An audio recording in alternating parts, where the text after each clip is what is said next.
Welcome to the introduction to International Business 2. My name is Torben Jensen. I'm a professor from Denmark, who's a guest lecturer here at ISE. In international business, we deal with all business transactions involving two or more countries. These business relationships may be between private individuals, companies, groups of companies, non-profit organizations, or government agencies. Much of that we covered already in IB1. In IB2, we continue from what we learned in IB1.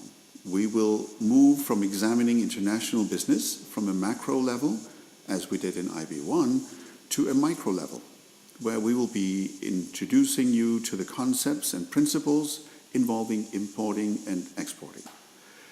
The course will enable you to view the world as a source for your raw materials, labor resources, competencies, products, and as a market for selling your products.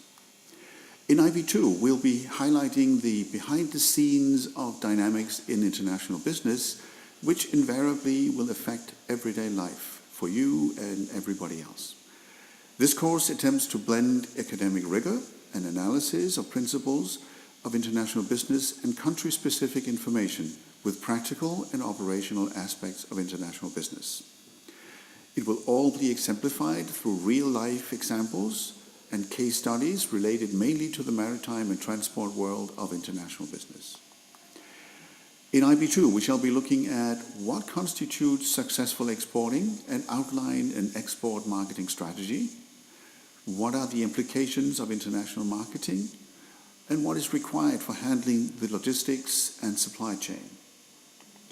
We shall also be looking at the managerial implications of international business on a personal and an organizational level, the cultural implications of doing business globally, and the functions and use of various important documents in international trade, and apply the use of these commercial terms and chartering terms.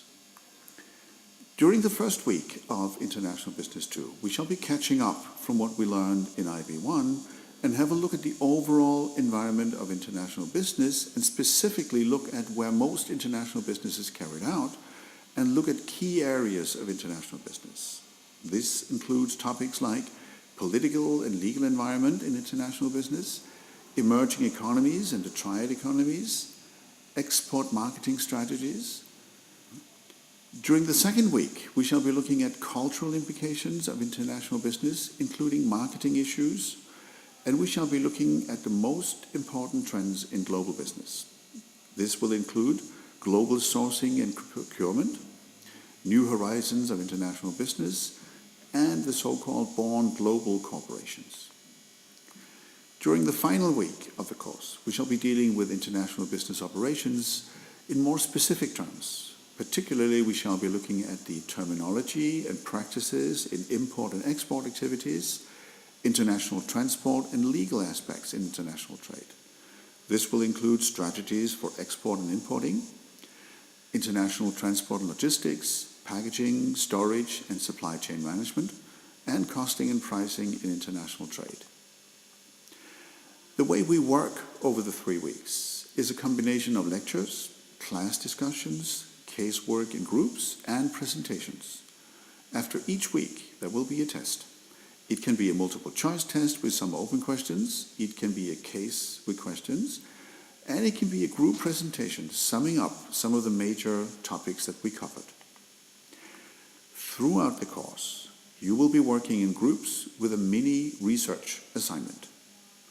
After the end of the course, you will find this as being your final exam, and you will hand in an assignment of no more than 3,500 words where you will be using the academic principles of doing research and writing research papers while examining various aspects of international business between countries in different continents.